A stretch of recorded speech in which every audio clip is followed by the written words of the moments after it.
Top ട്യൂഷന്റെ SSLC physics ക്ലാസ്സിൽ നമുക്ക് chapter 1-ലെ let's assess പഠിക്കാം. ചോദ്യം 1. Which of the following statements is correct? A. Sound and light are transverse waves. B. Sound and light are longitudinal waves. C.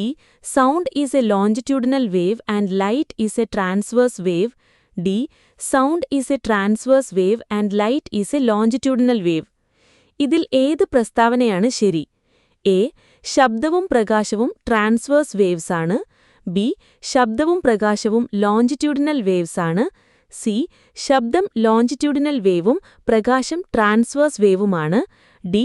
ശബ്ദം transverse വേവും പ്രകാശം longitudinal വേവുമാണ്. ഉത്തരം എങ്ങനെ എഴുതാമെന്ന് നമുക്ക് നോക്കാം. സൗണ്ട് ഒരു ലോഞ്ചിറ്റ്യൂഡിനൽ വേവാണ്.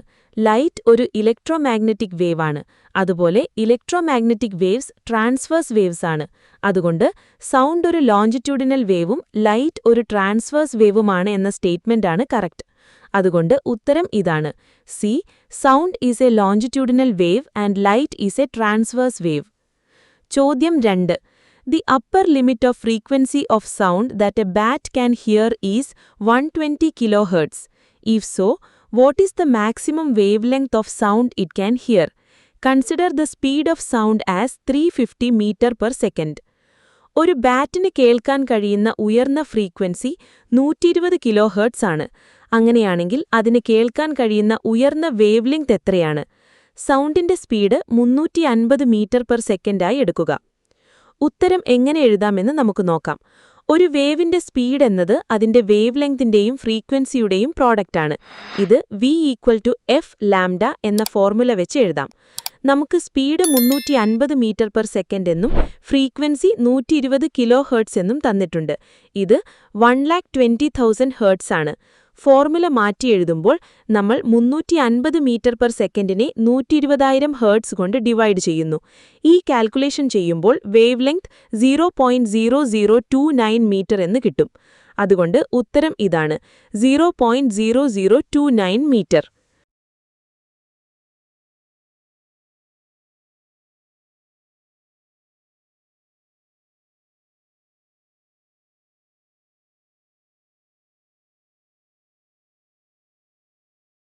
ചോദ്യം 3. A graphic illustration of two waves traveling at a speed of 3.2 m/s is given. A. Find out the frequency, period and wavelength of each wave. 3.2 m/s സ്പീഡിൽ പോകുന്ന രണ്ട് വേവ്സിന്റെ ഗ്രാഫ് തന്നിട്ടുണ്ട്. എ. ഓരോ വേവിന്റെയും ഫ്രീക്വൻസി, പീരിയഡ് പിന്നെ wavelength എന്നിവ കണ്ടുപിടിക്കുക. ഉത്തരം എങ്ങനെ എഴുതാമെന്ന് നമുക്ക് നോക്കാം. ആദ്യത്തെ വേവിന് ഒരു സൈക്കിൾ കംപ്ലീറ്റ് ആകാൻ 8 സെക്കൻഡ് എടുക്കുന്നു. അതായത് അതിന്റെ പീരിയഡ് 8 സെക്കൻഡാണ്. ഫ്രീക്വൻസി കാൽക്കുലേറ്റ് ചെയ്യുമ്പോൾ 1-നെ 8 വെച്ച് ഡിവൈഡ് ചെയ്താൽ 0.125 Hz കിട്ടും. വേവ് ലെങ്ത് കാൽക്കുലേറ്റ് ചെയ്യുമ്പോൾ 3.2-നെ 0.125 വെച്ച് ഡിവൈഡ് ചെയ്താൽ ഉത്തരം 25.6 മീറ്റർ കിട്ടും. രണ്ടാമത്തെ വേവിന് ഒരു സൈക്കിൾ കംപ്ലീറ്റ് ആകാൻ 2 സെക്കൻഡ് എടുക്കുന്നു. അപ്പോൾ അതിന്റെ പീരിയഡ് 2 സെക്കൻഡാണ്. അതിന്റെ ഫ്രീക്വൻസി 1-നെ 2 വെച്ച് ഡിവൈഡ് ചെയ്യുന്നതാണ്. ഉത്തരം 0.5 Hz കിട്ടും. അതിന്റെ വേവ് ലെങ്ത് 3.2-നെ 0.5 വെച്ച് ഡിവൈഡ് ചെയ്യുന്നതാണ്. ഉത്തരം 6.4 മീറ്റർ. അതുകൊണ്ട് wave 1 period equals 8s, frequency equals 0.125 Hz, wave length equals 25.6 m. Wave 2 period equals 2s, frequency equals 0.5 Hz, wave length equals 6.4 m. ചോദ്യം 4. Which of the following frequency can be heard by humans? A. 5 Hz, B. 2000 Hz, C. 200 kHz, D. 50 kHz. താഴെ തന്നിരിക്കുന്നവയിൽ മനുഷ്യർക്ക് കേൾക്കാൻ പറ്റുന്ന frequency ഏതാണ്? A. 5 Hz, B. 2000 Hz, C. 200 kHz, D. 50 kHz. ഉത്തരം എങ്ങനെ എഴുതാമെന്ന് നമുക്ക് നോക്കാം. നോർമൽ ഹിയറിംഗ് ഉള്ള ഒരു മനുഷ്യന് കേൾക്കാൻ പറ്റുന്ന സൗണ്ടിന്റെ റേഞ്ച് ഏകദേശം 20 Hz മുതൽ 20,000 Hz വരെയാണ്. തന്നിട്ടുള്ള ഓപ്ഷൻസിൽ 2000 Hz മാത്രമേ ഈ ലിമിറ്റിൽ വരുന്നുള്ളൂ. ബാക്കിയുള്ള ഫ്രീക്വൻസികൾ ഇൻഫ്രാസോണിക് അല്ലെങ്കിൽ അൾട്രാസോണിക് ആണ്. അതുകൊണ്ട് ഉത്തരം ഇതാണ്, ബി. 2000 Hz. ചോദ്യം 5. A wave has a frequency of 2 kHz and a wavelength of 35 cm. How far does this wave travel in 0.5 seconds? ഒരു വേവിന്റെ ഫ്രീക്വൻസി 2 കിലോ ഹെർട്സും വേവ് ലെങ്ത് 35 സെന്റിമീറ്ററുമാണ്. 0.5 സെക്കൻഡിൽ ഈ വേവ് എത്ര ദൂരം പോകും? ഉത്തരം എങ്ങനെ എഴുതാമെന്ന് നമുക്ക് നോക്കാം. ആദ്യം നമ്മൾ v=f എന്ന ഫോർമുല വെച്ച് വേവിന്റെ സ്പീഡ് കണ്ടുപിടിക്കും. ഫ്രീക്വൻസി 2 കിലോ ഹെർട്സ് ആണ്, അതായത് 2000 ഹെർട്സ്. പിന്നെ വേവ് ലെങ്ത് 35 സെന്റിമീറ്റർ ആണ്, അതായത് 0.35 മീറ്റർ. 2000 ഹെർട്സിനെ 0.35 മീറ്റർ വെച്ച് മൾട്ടിപ്ലൈ ചെയ്യുമ്പോൾ 700 മീറ്റർ പെർ സെക്കൻഡ് എന്ന് സ്പീഡ് കിട്ടും. ഡിസ്റ്റൻസ് എന്നത് സ്പീഡിനെ ടൈം വെച്ച് മൾട്ടിപ്ലൈ ചെയ്യുന്നതായതുകൊണ്ട് നമ്മൾ 700 മീറ്റർ പെർ സെക്കൻഡിനെ 0.5 സെക്കൻഡ് വെച്ച് മൾട്ടിപ്ലൈ ചെയ്യും. ഇത് ചെയ്യുമ്പോൾ ടോട്ടൽ ഡിസ്റ്റൻസ് 350 മീറ്റർ എന്ന് കിട്ടും. അതുകൊണ്ട് ഉത്തരം ഇതാണ്, 350 m.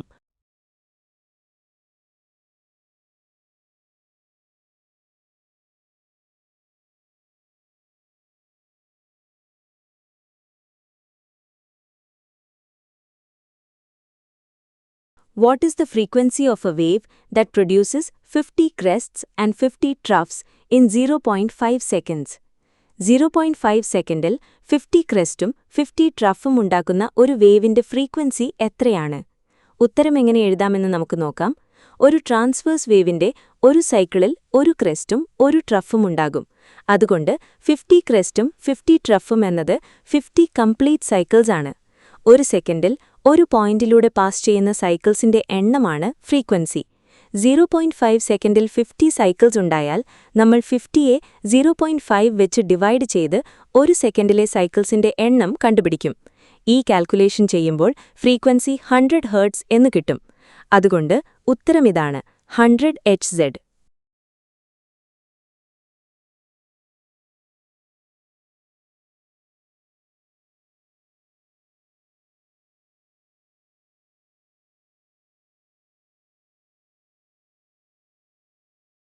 ചോദ്യം 7. Which of the following is different regarding the waves given in the figures 1.31a and 1.31b? Frequency, amplitude, wavelength. 1.31a, 1.31b എന്നീ ഫിഗറുകളിൽ തന്നിട്ടുള്ള വേവ്സിൽ ഇതിലേതാണ് വ്യത്യാസമുള്ളത്? Frequency, amplitude, wavelength. ഉത്തരം എങ്ങനെ എഴുതാമെന്ന് നമുക്ക് നോക്കാം. ഗ്രാഫ്സിൽ y ആക്സിസിൽ ഡിസ്പ്ലേസ്മെന്റും x ആക്സിസിൽ ടൈമുമാണ് പ്ലോട്ട് ചെയ്തിരിക്കുന്നത്. രണ്ട് വേവ്സും അവയുടെ സൈക്കിൾസ് കംപ്ലീറ്റ് ചെയ്യുന്നത് ഒരേ ടൈമിലാണ്, അതായത് അവയ്ക്ക് ഒരേ പീരിയഡും അതിനാൽ തന്നെ ഒരേ ഫ്രീക്വൻസിയുമാണുള്ളത്. എങ്കിലും y ആക്സിസ് നോക്കുമ്പോൾ ആദ്യത്തെ വേവ് 0.05 മീറ്റർ മാക്സിമം ഡിസ്പ്ലേസ്മെന്റിൽ എത്തുന്നുണ്ട്. എന്നാൽ രണ്ടാമത്തെ വേവ് 0.03 മീറ്റർ മാക്സിമം ഡിസ്പ്ലേസ്മെന്റിലാണ് എത്തുന്നത്. ഈക്വിലിബ്രിയം പൊസിഷനിൽ നിന്നുള്ള മാക്സിമം ഡിസ്പ്ലേസ്മെന്റിന്റെ മാഗ്നിറ്റ്യൂഡാണ് ആംപ്ലിറ്റ്യൂഡ്. അതുകൊണ്ട് തീർച്ചയായും ഡിഫറന്റായി കാണിച്ചിട്ടുള്ള പ്രോപ്പർട്ടി ആംപ്ലിറ്റ്യൂഡാണ്. അതുകൊണ്ട് ഉത്തരമിതാണ്, ആംപ്ലിറ്റ്യൂഡ്.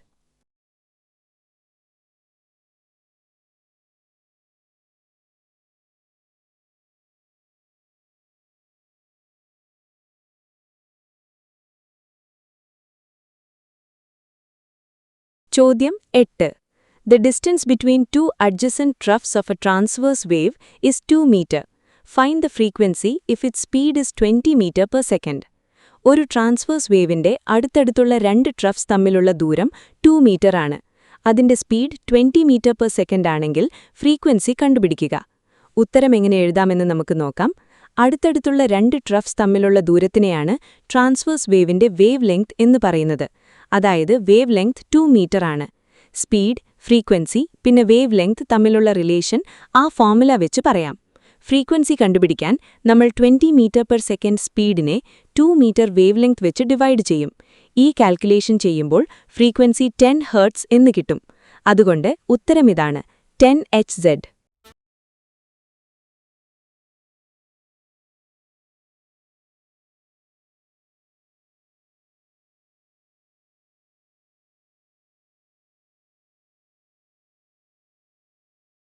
ചോദ്യം 9. When sound passes through a medium, dash travels. The particles in the medium, the wave, the source of sound, the medium. Sound ഒരു മീഡിയത്തിലൂടെ പോകുമ്പോൾ ഡാഷ് ആണ് ട്രാവൽ ചെയ്യുന്നത്. മീഡിയത്തിലെ പാർട്ടിക്കിൾസ്, വേവ്, സൗണ്ടിന്റെ സോഴ്സ്, മീഡിയം. ഉത്തരം എങ്ങനെ എഴുതാമെന്ന് നമുക്ക് നോക്കാം. ഓസിലേഷൻസിലൂടെ ഒരു ഭാഗത്ത് നിന്ന് മറ്റൊരു ഭാഗത്തേക്ക് എനർജി കണ്ടിന്യൂസ് ആയി പോകുന്നതിനെയാണ് വേവ് മോഷൻ എന്ന് പറയുന്നത് എന്ന് ടെക്സ്റ്റിൽ പറയുന്നുണ്ട്. അതുപോലെ ഡിസ്റ്റർബൻസ് സ്പ്രെഡ് ചെയ്യുന്നത് കോയിലിനോ അതിന്റെ കൂടെ പോകുന്ന പാർട്ടിക്കിൾസിനോ ഒരു ഡിസ്പ്ലേസ്മെന്റും ഇല്ലാതെയാണെന്നും പറയുന്നുണ്ട്. അതുകൊണ്ട് മീഡിയത്തിലൂടെ ട്രാവൽ ചെയ്യുന്നത് വേവ് ആണ്. അതുകൊണ്ട് ഉത്തരമിതാണ്, ദ വേവ്. ചോദ്യം 10. 2 pith balls are suspended near the 2 prongs of a tuning fork fixed on a table so as to touch the prongs. A person plays a piano sitting near this system. In this case, the pith balls move slightly. What is the reason? Forced vibration or echo.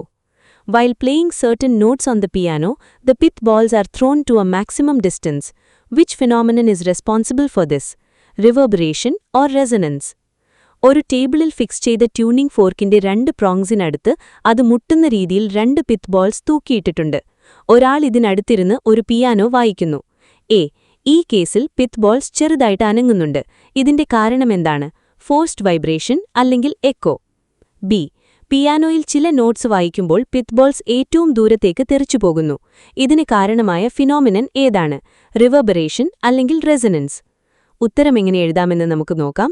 Part എയ്ക്ക് പുറത്തുള്ള ഒരു vibrating object കാരണം വേറൊരു ഓബ്ജക്റ്റിലുണ്ടാകുന്ന വൈബ്രേഷനെയാണ് forced vibration എന്ന് പറയുന്നത്.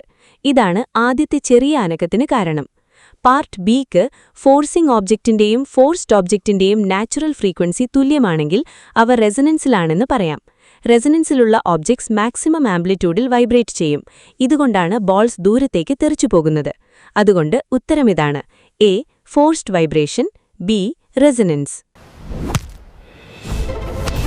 Top Tuition, online for Kerala, offline for Palakkad. Join us today.